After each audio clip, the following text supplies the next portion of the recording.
Good morning, everyone. I'm Darcy Shiber-Knowles with Dr. Bronner's. It's really fun and hopeful to be here with all of you this morning, a room full of comrades on the journey to circularity.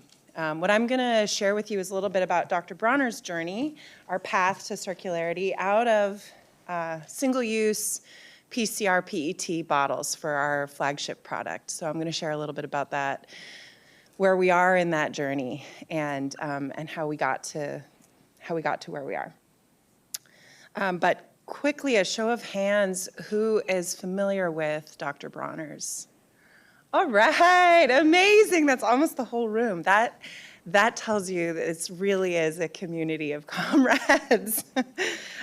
For the rare few in the room unfamiliar, Dr. Bronner's is a fifth-generation, family-owned, family-run California benefit corporation.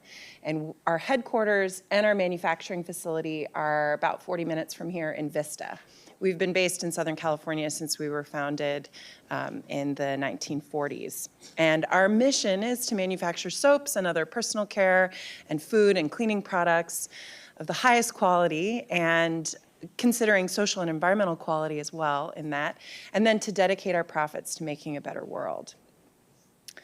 This is what we think of as our hero product, the 32-ounce peppermint liquid soap. Many of you may have this in your home. This has been around since the beginning. And we were really proud that Dr. Bronner's was, to our knowledge, the first company in the world, at least in the US, but maybe in the world, to use 100% PCR, post-consumer recycled PET, for our bottles. And we did that over 20 years ago. Thanks. But that was 20 years ago, over 20 years ago. And we need to continue to shift how we think about packaging. You may be familiar with this graphic. This is from the Ellen MacArthur Foundation. And this shows the global flows of plastic packaging. You can see that almost all, 98% of feedstock is virgin material. As Senator Blakespear said, that's, the plastic industry is the fossil fuel industry. So when we say virgin, we're talking about petroleum.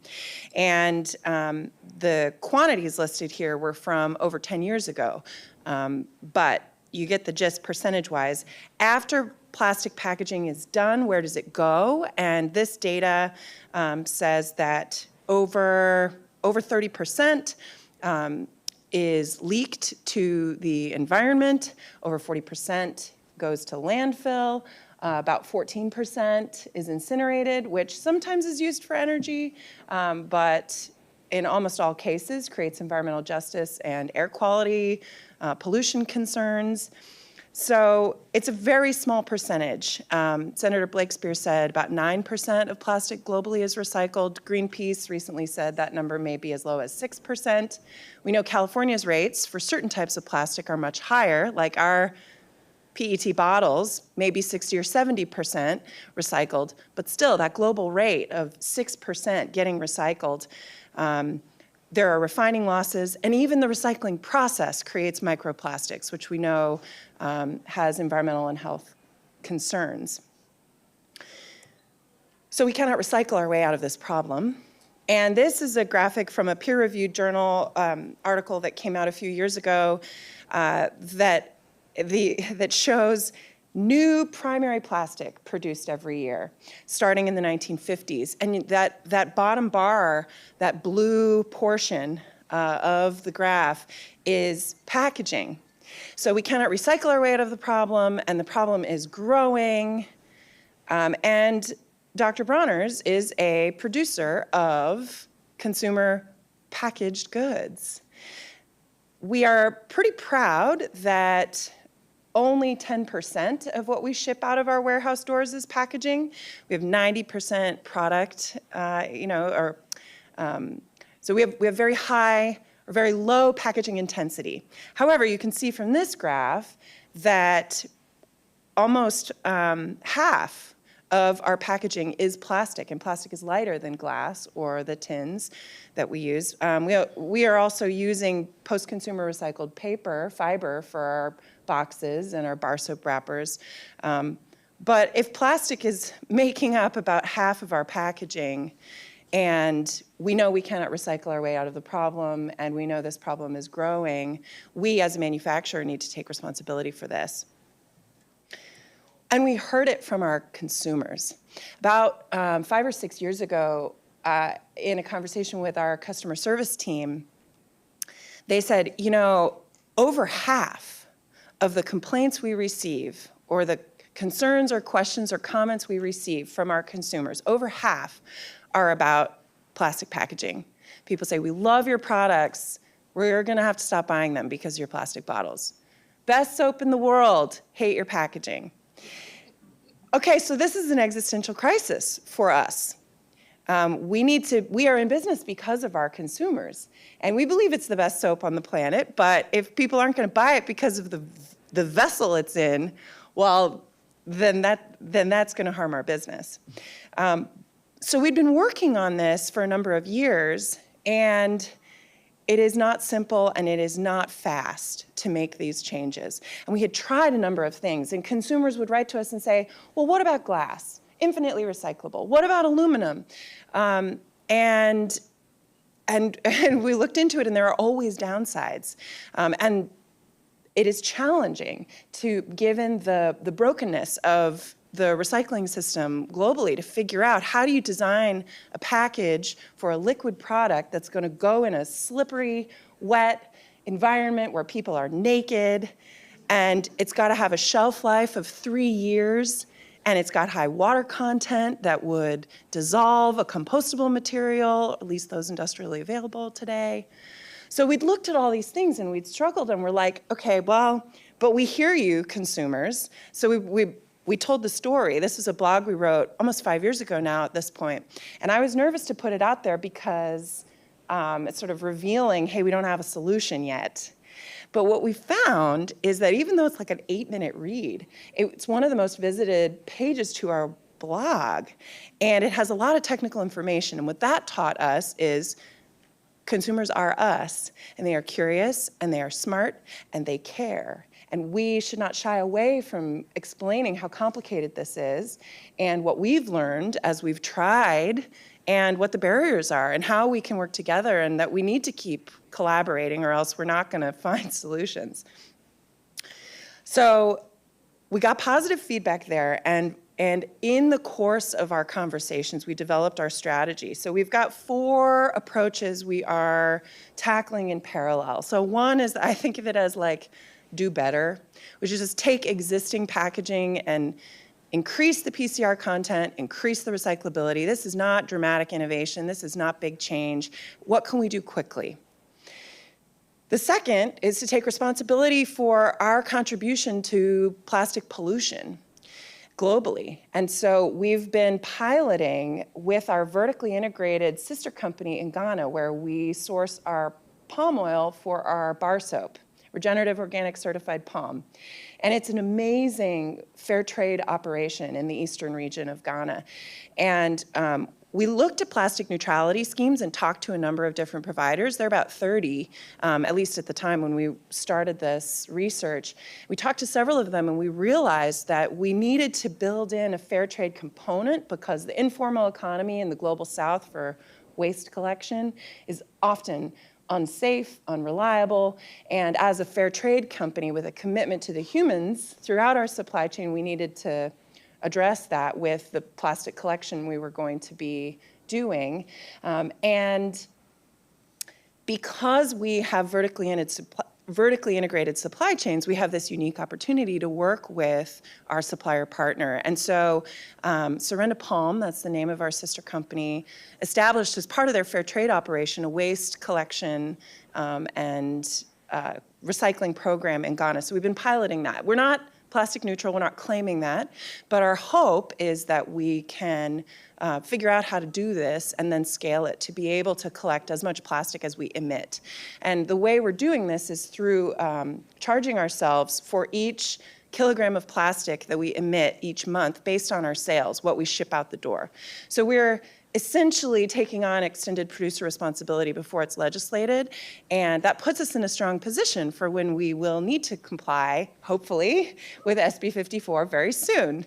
And we can show other companies, look, it's A, it's not that much money, and B, it's not that hard, so let's do this. So that's the plastic pollution portion. We're also, as you may know, the Fighting Soap Company. We believe in policy advocacy. We want this to be easier for everyone, consumers and companies alike, to do the right thing. And so we are proud to have supported SB 54 and the ballot measure that Senator Blake Spear mentioned. We were one of just a small handful of for-profits working with the nonprofits, our friends who brought us to the table to get that on the ballot, which helped make SB 54 a reality. So that's kind of structural. How do we make it easier for everyone? And then the most exciting piece to me is this innovation. How do we actually do this as a singular business? How can we get out of single-use plastic? So we looked at what was on the market, and these, suggestions from consumers, what other companies were experimenting with, what our packaging suppliers suggested to us. And we were packaging agnostic. We were like, whatever is the gentlest. And a number of our environmental nonprofit friends said, what are you doing getting out of 100% PCR PET? That's the best option available, and we need more companies to be doing that so that we're not using virgin plastic. We said, well, yes, we know, we hear you, and yet 50% of our consumers, existential threat to our business, all the good we do in the world, we've got to listen. So, we're not getting out of our 100% PCR. We're trying to get out of our single-use 100% PCR and to show other companies that this is possible. So we did a life cycle assessment, and this is a spider graph of the results. The way to read this is that the center is the lowest impact, and the outside is the biggest impact. And you can see the different parts of a package's life cycle that we looked at. From fossil fuel use, emissions, water use, et cetera. And you can see that for a single-use package, the gentlest option is a paper-based carton like a milk carton. And we stress tested the model on the back end. Even if that carton goes to landfill, even if that carton is made out of virgin fiber and virgin plastic, because it's not plastic-free, and it's still single use, and everything else is made out of PCR and gets recycled, the paper-based carton is still the gentlest. So we said, okay. And now we got to tell our consumers this is what we're doing, and we got to advocate for better recycling for cartons. So we were proud to launch our cartons in a pilot a couple of years ago, and we didn't know, are people going to come with us? This can't go in the shower for years like your plastic bottle. Are people going to recognize this? It doesn't look like the Dr. Bronner's bottle. Are people going to like it? And the results of the pilot were so successful that we went nationwide about a year ago, and we are thrilled to share that we have seen both a sales lift as well as cannibalization of our single-use plastic. So this is the goal, right? It's working for retailers, it's working for consumers, it's working for us as a brand. And speaking about affordability, once we pay off the machine for this carton, which will happen in a few years as we continue to sell the cartons, we amortize the cost in as a manufacturer for us. Once we pay that off, the cartons will be less expensive for us than our plastic bottles. So this is a wise business decision in many ways, but it's still single use, and it's not plastic free. And we need to move people along that continuum. So you'll see that the marketing on the refill carton is all about refill. There's Dr. Bronner's refill, refill, okay. He didn't actually say that, at least that I know of, but he probably would have if he was with us today. And we've got all this information on there about why refill matters. And we printed it to say 86% less plastic per quart. I think that number is closer to 92% now because we've continued to improve the packaging, and we're looking for PCR content. We're looking at for both the fiber and the plastic, but we wanted to get it into the market as soon as possible. Not let perfect be the enemy of the good.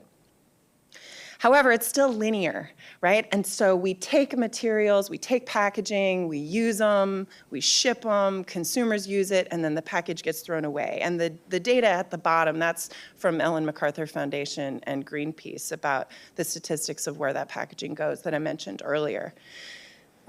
So we thought, okay, so how do we actually do circularity? And Dr. Bronner's has had bulk refill at mom and pop shops, natural food co-ops for 50 years. And it's never been more than a fraction of a % of our sales. So something about those systems isn't working for retailers and consumers. And it's still linear, actually. Because when the large containers in the bulk section of the store are, yes, is that my 5-minute warning? Okay. When the large containers at the store are empty, the store just puts them in the recycling. So it's just a larger container that's linear, not actually truly circular. So we said, okay, but we got to crack this distribution nut. We were really, really happy to partner with Jimbo's Naturally in Carmel Valley and launch the world's first Dr. Bronner's truly circular bulk refill station. Yes. So we launched this as a pilot also. And Jimbo himself said, we're going to work with you till we figure this out. The body care aisle is a sea of plastic, and we need to deal with this. So you have a brand that consumers will come with. Let's work this out. And we learned a lot with that first station.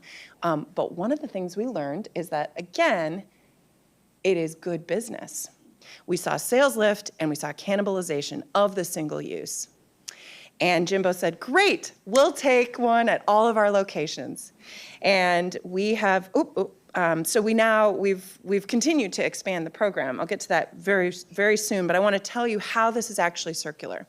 So we worked with Kegjoy, a distributor of cold brew and kombucha, because kegs have been a circular system for many, many years. And we said, well, Jared is the name of the principal at Kegjoy. We said, our soap doesn't need to be refrigerated, doesn't need to be pressurized, but it is organic liquid. What do you say? Can you distribute this to the locations where you sell your other organic liquids? He said, absolutely.